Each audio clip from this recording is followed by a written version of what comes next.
The second the second of the two great deceptions is the certificate of birth. Now, I call it a deception, not a fraud, because the certificate of birth works two ways. It's your passport, your entry into the system, and it gives you entitlement to benefits. Healthcare, dentistry, assuming you want them, but in our early days we all wanted them because we didn't know how nefarious some of these protocols were, like mercury in teeth. It's all right, it's just silver amalgam. It's not really mercury, it's a different form of mercury. Oh, I see. So the most toxic substance on the planet you've now put in my mouth on the basis that it's not quite as toxic as it could be. Do you see what they've done? It's quite incredible. You have to congratulate them on getting away with it. Gold and silver were withdrawn as money and replaced by trust funds. This we know. The banksters needed collateral to fund the newly incorporated US Inc. and UK PLC. The collateral offered were life insurance policies taken out on our lives. So they invest in us. We are human resource. We are human potential. And the banksters and their agents gamble on us. It's like a casino. It's a casino. They will say, tell you what, I'll give you 50 grand for that life. And during the course of that life, that gives someone like a kind of a future. That's what futures are when it comes to humans. It's the future reaping of energy from that life. That man or woman may go on to pay £500,000 in taxes. So whoever paid 50 grand for that life is doing very well. They could then sell on that interest for £500,000. And that's how they generate, the elite generate their own wealth. It's all a Ponzi scheme. It's all part of the illusion. We are the beneficiaries of these secret trust funds, but nobody tells us.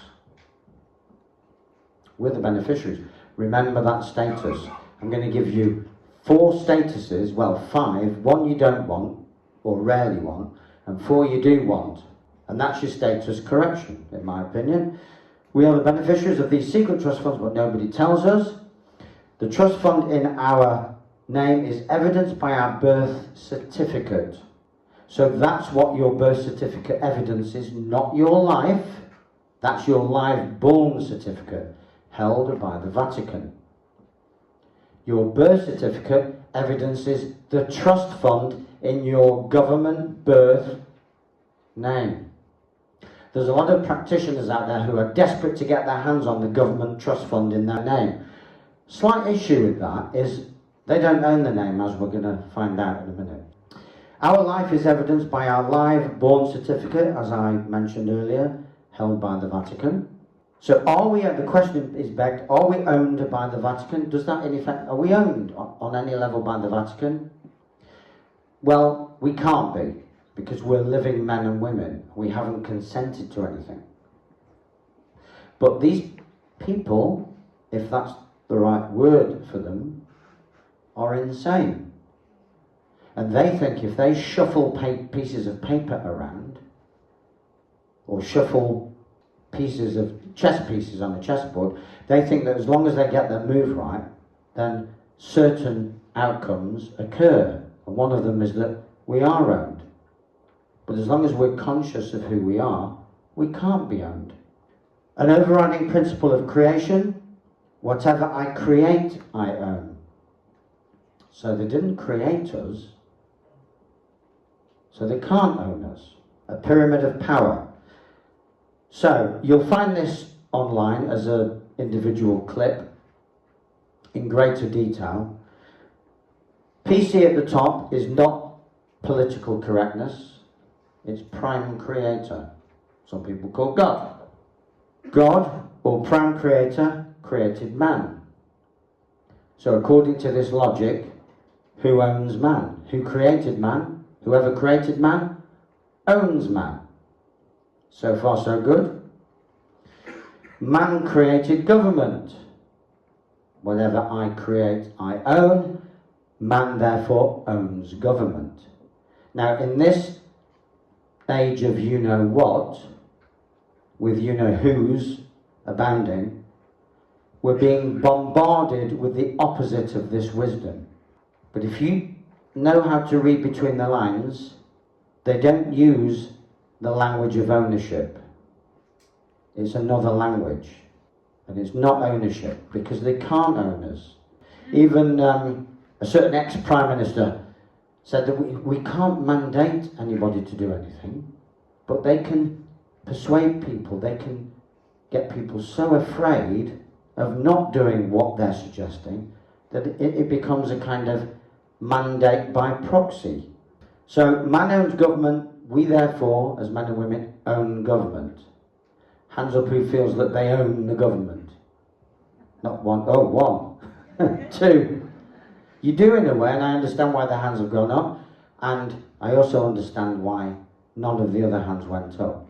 Government create corporations, and therefore own corporations. That's why they can create so-called corporate mandates. And it's the corporates that are driving you-know-what with their policies. I must tell you, recently I was in a shop. It was nowhere near here. It was in actually about 200 miles away. And the shop assistant said, "You're not wearing a mask, sir?" I said, "No, I don't do that kind of thing." And she said, "Well, you must be exempt then." She was trying to be kind. She's a nice woman.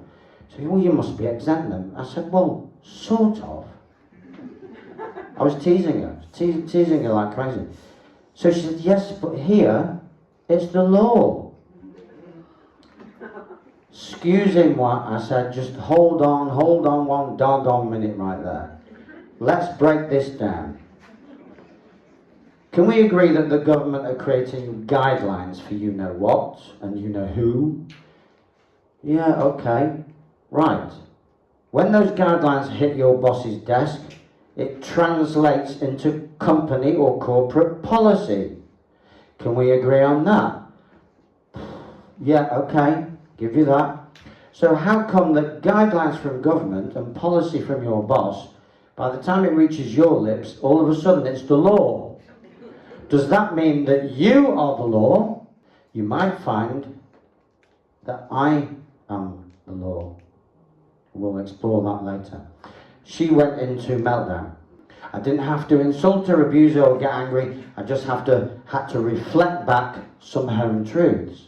Bottom of the pyramid of power, persons. We'll go into how you become a person and how to kind of avoid that status, because it's not the most as you can see, look, it's the bottom, bottom of the ladder. It's well down from prime creator, divinity, that's got an offshoot, man, woman, boy, girl, with divine beings, divine connection. Persons is non-existent, created in the corporate world. So it's another world. And on this other video, you'll see that there's another triangle which has artificial intelligence at the top, usurping the role of divinity, and at the bottom, persons again. So being a person puts you at the bottom, whichever realm you're in.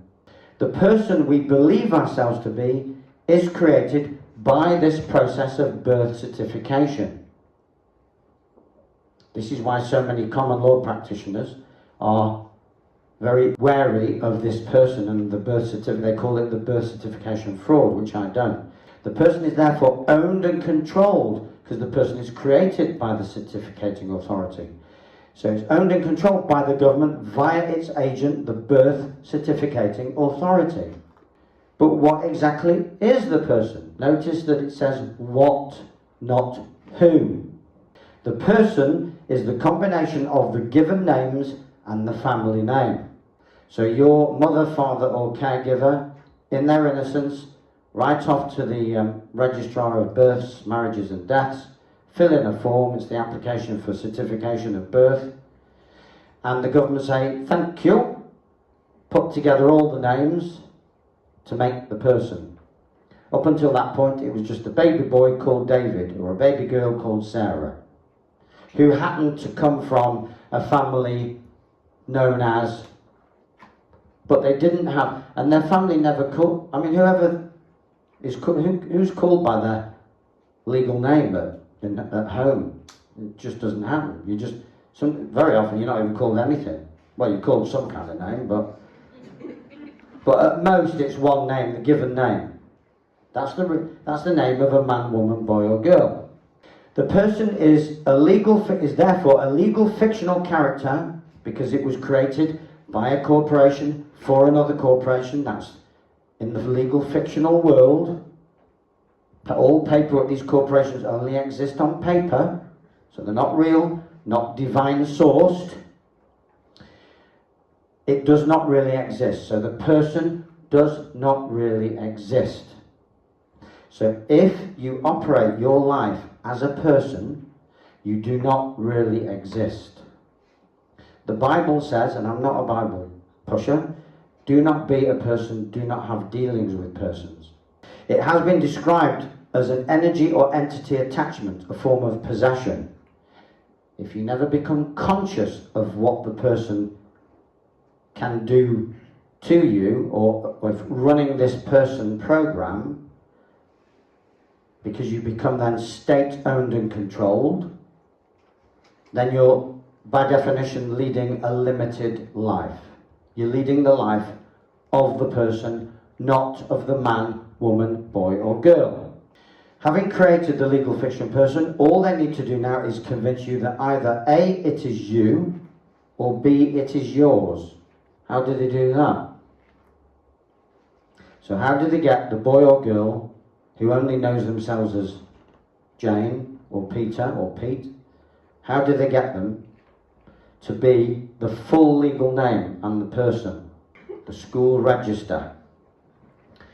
Now, are you telling me that after a year or two with the same group of boys and girls, a teacher needs to call out their full names, their full legal person name every day?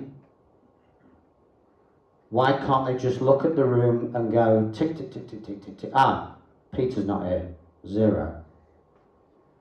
It's an entrainment and indoctrination process. They have to spend, they don't know they're doing this, but they have to spend 10 to 15 years calling out the full legal person name. So by the time the boy or girl leaves school, when, remember, they're partially brain dead, they've lost their genius. They've lost their genius, but they've gained the legal person. Not a great swap. Real boy or girl to fictional person. So this is a very brief list of statuses on the left that are not real, fictional, imaginary.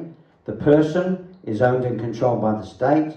The parent, ditto. The child, ditto. If you go to a school, head teacher and say, as a parent of my child, I forbid you from injecting it or organising a vaccination against my wishes. You're wasting your time. The parent or child is owned and controlled by the state. The head teacher is a higher ranking officer of the state. Doctor, fictitious character. They can kill or maim you with impunity. In other words, they won't get struck off as long as they stick to protocol. They can cause you to get well using alternative practice. That will have them struck off. So killing or maiming you according to government protocol is fine, but encouraging you and seeing you heal and get well using alternative protocols that are not on the government list, struck off. Officer, not your friend.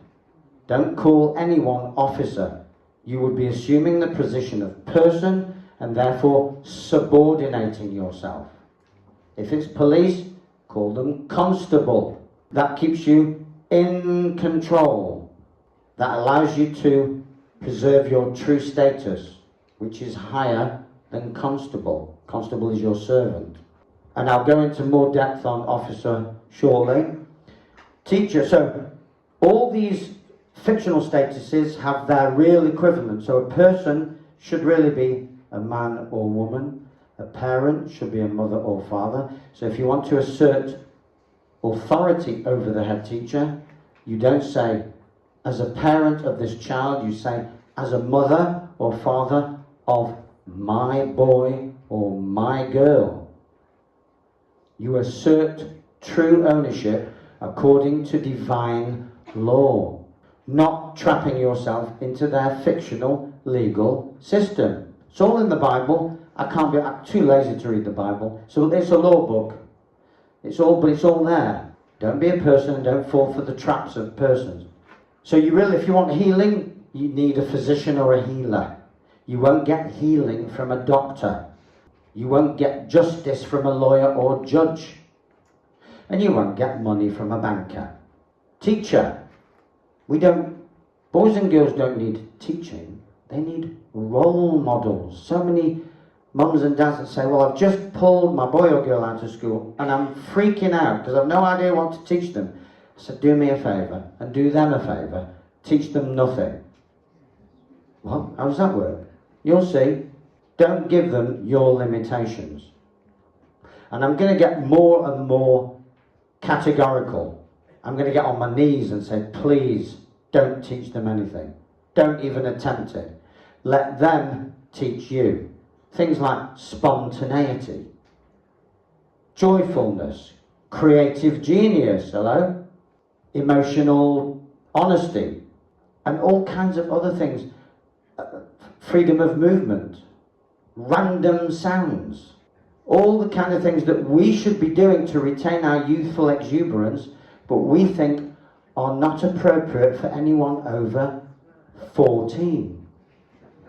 Or is it 10? I think it's gone down to 6 now, actually. I was with a group of teens. It was hilarious. This group of freedom lovers sent me a group of teens to do a little workshop. But the first 10 boys and girls that walked in had an average age of 6. I thought, oh, how am I going to pitch this? And then a few teens, genuine teens, did arrive. And at one point I heard myself questioning this group. There's about 15 of them altogether. I said, has anyone heard of the word spontaneous? And to my surprise, just to fill you in, most of them were mainstream schooled. And I thought at this freedom event, I thought there'd all be hippie kids. That was my first shock. So I thought, okay, right, haha, I've got you. You are in school, so I'm the man to press all these triggers. Here we go. Anyone heard of the word spontaneous? Now, to be fair to anyone younger than 10 maybe, wouldn't expect them to know. It's a long word, but there was more than enough 12, 14, 16, 18-year-olds. I think there was one 8-year-old staying a bit quiet and coy. He didn't want to show up any of the others. Spontaneous, not on the curriculum. How about, I was on a roll now, how about propaganda? Do you see what's going on? They're pulling key words out of the school curriculum. If there's no word for spontaneous, how can children know that spontaneousness is being surgically removed from the curriculum? If there's no word for propaganda, how can children know that the government is lying to them and that the BBC don't tell it as it is and have other agendas? Employee is fictional, so if you've ever wondered why you don't get a lot of joy as an employee, because you're playing a fictional character. What would be more real would be to be an active, contributing man or woman, someone contributing to the community, making unique contributions, and valued. I would much rather make unique contributions to humanity for free, and I do that some of the time, than be offered some kind of corporate millionaire post, because it would be empty. Yeah, it would be absolutely an empty experience. The gratitude, the love, the appreciation I personally get, I'm being personal now, from simply serving the community is the most valuable and the most blissful, wonderful thing I've ever experienced. I've never been paid well anyway, to be quite honest, but there you go. That's another day's work. But it seriously, it really is. This is where we're heading. This is Homo Angelicus ascending. So that jobs, money, which never really existed anyway, out of the equation. In comes service to others. That'll be in one of the later sections. So let's redefine some job descriptions. Policeman, policy. If you pronounce the last letter, it's policy. Policeman is really a corporate government policy enforcement agent. Increasingly now, constables are being phased out. Teacher, corporate, government, school, curriculum, policy, enforcement agent.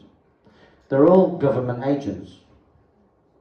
Some of them are the most beautiful people, but that's not relevant, to be honest. They're trapped in a pretty awful system.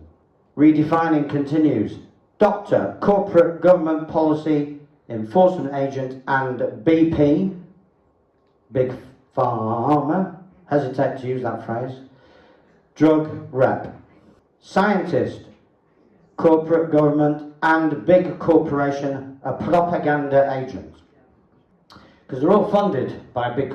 You're not going to say to the world, well, these people that give me £1 million house and make my wife want to stay with me, they're lying through their teeth. And I'm as corrupt as hell. You know, that's just not going to happen. So you are not the legal person. You may want to be, but you're not. You can't be. It's spiritually, emotionally, physically, mentally, legally impossible. Two different worlds. You're not the legal person. You cannot possibly be the legal person as it was created weeks after you were born. Does that help clarify it? You were born, and then the paperwork happened, creating the legal person. Then you went to school, and 10 years of school register, James Arkwright, yeah, miss, 10 years of that. Little Jimmy becomes a young man called James, I should say a young person called James Arkwright. Nor is the legal person's name yours. Why is it not yours? Because you didn't create it. In order to own something, you have to have created it.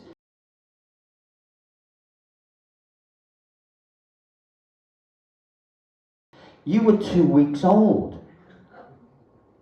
You weren't about to create anything apart from a mess on your mum's lap. You may not be the legal person, you may not own the legal person's name, but you have the right to use it. It's yours in equity. You are the beneficial user. You're not the owner, you're the user. This is where the common law practitioners are slightly missing the point, with all due respect to some of the fantastic work that they do. So this is not a criticism and a deletion of common law practice. It's just that they don't take on board, some of them don't take on board the fact that although it's not ours, it's not us, and it's not ours, but we can legitimately use it because it was created for our use so that we can access various aspects of the system. The system, believe it or not, is not the enemy. It's the criminals and the beast mentality, the narcissistic beast mentality that drives aspects of the system against us. Because we are disempowered, disenfranchised. You leave school intelligent with your creative genius, and most of us leave school in a semi-trance-like idiotic state, not aware, not knowing what we don't know. So if you don't know what you don't know, there's no blame, no shame. You had no reason to know. So let's not be self-critical here. Let's be self-aware. Say, okay, I didn't know then, I do know now, and I'm going to correct that. Correct my status. Nor is the legal person's address yours either, because just like the name, it's a set of characters and symbols and numbers on a piece of paper. You can't live at an address. Try it. Take the name of your road and the postcode and put your bed on it. It's not going to work.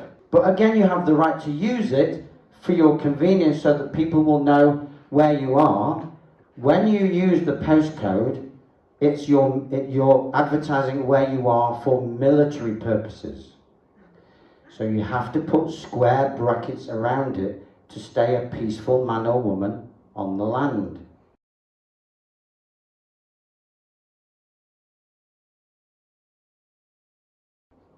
And even better is C/O, care of.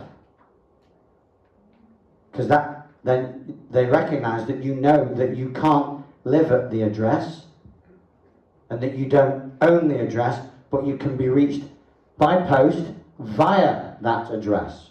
And with square brackets around the postcode, you're no longer an enemy combatant. You know, the Postal Union Jeeps, they're the military Jeeps that said, how do you think armaments and missiles and weapons and ammunition, without postcodes, no one could fight a war? Oh, where's this one go? Where's this one going? Well, don't know, but I think it's the field over there. They need the postcode to fight the wars. How does the corporation control the man, woman, boy, girl? We know that the system owns and controls the person because it created it. But it didn't create the man, woman, boy, girl. So how do they get us into the mess and the pickles that we get into? By inducing or duping the man or woman, boy, girl into a contract, a kind of contract, via the legal person, via the full legal person name. A contract can only be established between contracting parties of equal status or capacity. So we're men, women, boys or girls, we can only contract with other men, women, boys and girls. But we're not sent these windowed envelopes by other men, women, boys and girls, are we?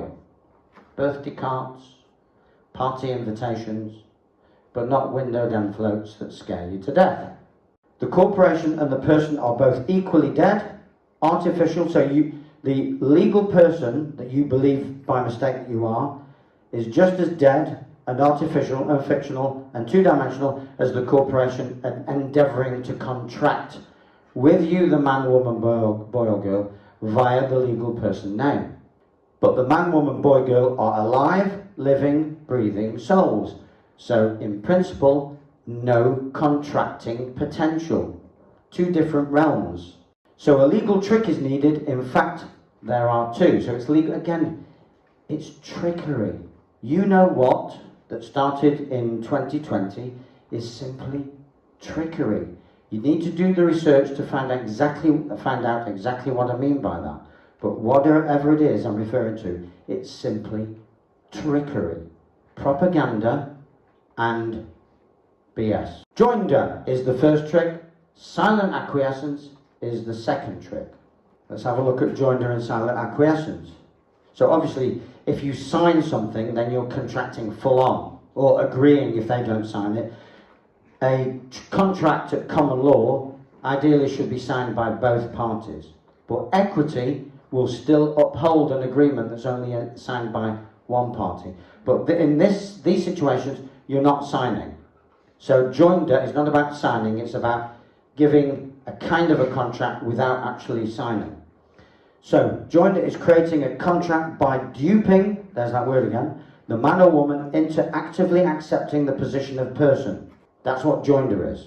When you give joinder, you're saying in effect, I'm not the man or woman, I'm actually the person. I'm therefore owned and controlled by you or by the state through you, whatever agent you are, police, council, whatever. Joinder, I've identified three types. Type 1, verbal. You give joinder, in other words, you step into the shoes of the owned and controlled person by answering a question, just like you did at school. So when the teacher said, where have you been, why are you late, and why have you not done your homework? Whether you gave a truthful answer or a BS, cheating, lying answer, you still gave some kind of answer. This was eroding and corroding your sovereignty and your power. If you revisit these situations in your mind, grow another 3 or 4 feet, now you're towering over them, you would say, if you were stepping into your power, excuse me, Do you feel that I need to answer any of these questions? Because I don't. I didn't do my homework, by the way, because I decided to do other more enjoyable things. I'm doing you the favour of answering the question. And where I've been and why I'm late is none of your business. Can we agree on that? It happened outside school. And you should be grateful that I'm here at all, because your lessons are crap. The police have a particularly insidious question, do you understand? Which means breaking it down into legalese, which is a language understood by lawyers but not understood by the general population. It looks like English, but it's used in a slightly different way to standard vernacular English. Do you understand means do you stand under me on this or in this matter? So that's one situation where you would have to defend yourself carefully with that, no I don't, knowing that that means that you don't stand under them. No I don't, or am I obliged to answer that question? And again, for those who have the white card, it's on the white card, the protection card. Joinder is also non-verbal, so we've got verbal joinder, non-verbal joinder. By complying with a request. For example, would you step out of the car, please? If you step out of the car, you're giving joinder. You're saying, yes, sir. Yes, officer, sir. I am an unworthy person. I am owned and controlled by the state. Whatever you say, I shall do. If you beat me up and put me in a cell, it must be because I deserve it. Because I learned guilt and shame at school, so I'm used to it. Just do whatever you have to do. Alternatively, you could say, thank you for the offer, constable, not officer. Thank you for the offer, constable, but your offer is respectfully declined. And there are other things you could say. You don't have to say anything. You've got the right to silence. Price versus Connolly. There's no need to engage with a police constable. Well, if it's a police constable, they're there for a positive, beneficent or beneficial purpose. They are keeping the peace. But we're talking about officers. Officers are there to cause trouble and collect cash. Pretty much, especially in this day and age. They're not talking to you because they want to engage with you and find out, you're a potential date or something. They're there because they've been given a remit to bring in so much funding and finance, penalty charges, and also generally to agitate the masses. It's agitation. It's not criminal investigation, it's agitation. So the best way to deal with agitation is not to engage with it. However much you know, don't show it off. Just don't engage. Or simply answer a question with a question. Am I obliged to answer that question? Well, this is a complying with a request. So here, you just don't comply with the request. An anecdote, which is an urban legend, I hope it's true, but it sounds true to me, is that a man who knew who he was went to court and had the case dismissed as a man, because the court has no jurisdiction over the man, as long as the man has not given joinder and has not owned the person or is not the person, doesn't accept that status consciously. The man, the successful man who'd had the case dismissed, turned to leave the box or wherever he was in court, and the judge says, congratulations, sir. Could you just do me one favour on your way out? Could you take the chewing gum out of your mouth? And our hero went like that, and he hardly got the chewing gum more than 6 inches from his face when he's set upon by 4, 5, 6, I wasn't there so I don't know, officers, enforcement agents, police, I don't know. But in complying with the request, he was advertising to the judge and to the court that he had changed status. He was now a person owned and controlled, and therefore property. Seizing property is legal, not lawful. Legal.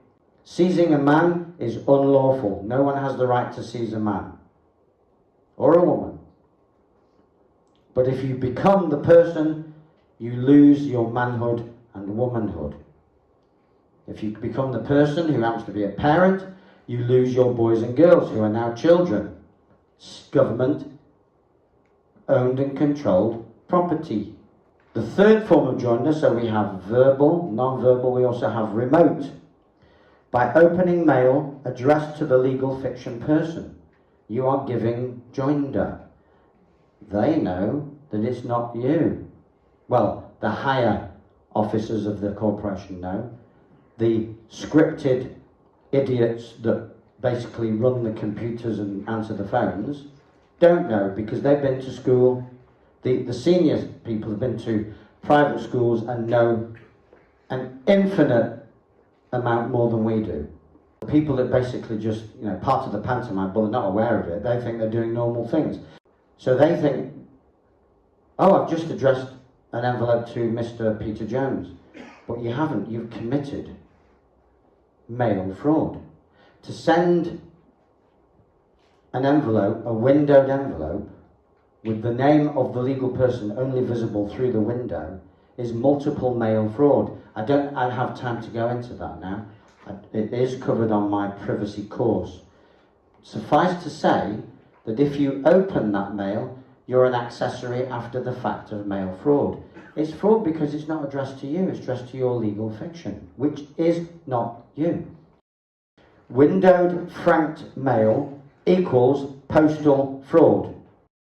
Truly lawful post has to have a postage stamp that's cancelled on it. That's value for a contract. Because it's all contract, it's all contract and commerce. They're making offers to you. Remember? Go back to Clearfield Doctrine. They're not telling you what to do, they're not obliging you or mandating. They may be requiring, but we'll break that down in a minute, what requiring means. They're offering you contracts, making you offers. To make a lawful offer by post, you must write the addressee's name on the front, not visible through a window, because in fact that window has four corners, and there's an ancient rule that's called the four-corner rule, that anything inside the four corners is deleted from contractual potential. It's not part of the contract, which means that there's no one visible through the window anyway. So it's a legal fiction name that isn't technically visible because it's inside the four corners of the window. There's no postage stamp, it's franked mail. There's no return address on the back. It's a PO box which doesn't exist in the real world. So it's a non-contractual fake offer to contract. It's just nonsense. It's mail fraud. If you open it, then two things can happen. Obviously, these two things never happen because nobody knows this. You're an accessory after the fact of mail fraud. What you think is utterly normal, it's been completely normalised. So some people might think, if a load of mask wearers walked in now and heard me now, they would call social services. This guy's off his trolley. He's not well. He's saying that when you open mail, you're an accessory after the fact. And Section 84 Postal Services Act 2000, it's an offence to open the mail addressed to another person. So you're committing two offences. You're an accessory, and according to Section 84 Postal Services Act 2000, you're committing the offence of tampering with post. That could change things. Once you know that, that should change things. That's joinder. Three aspects: verbal, non-verbal, remote, tampering with mail. Answering, so if you do the normal thing, open council tax bill or utility bill, send back a response, that's joinder. Silent acquiescence, a maxim of Roman civil law. Given an opportunity to refute, reject or deny something, but instead of remaining silent, you are deemed to accept it. So you have the opportunity to say no, disagree, that's not true. If you stay silent, in Roman civil law, which has become infused, intertwined, entangled with statutory commercial law, law of contract, you're deemed to accept it. Again, they made an offer, you didn't say anything, offer plus acceptance with consideration, which is value, symbolised by the postage stamp. Contract. Postal communication, anything they send us by post is an offer to contract. Universal postal law allows a 72-hour cooling off period or period of grace to make up our minds and serve either notice of rejection or notice of offer declined. So you get 72 hours to send back your bills, your notices, your summonses. Not 3 days, it's 72 hours. If you get something on a Friday, and very often these kinds of things come on a Friday, you've got till Monday morning to send it back. We'll go through the procedure of returning to sender in a few minutes. If we sit on mail for over 72 hours, the principle of silent acquiescence kicks in. We are deemed to accept an offer addressed to the legal fiction. Offers to contract with the legal fiction include bills, notices, summonses, there's plenty more.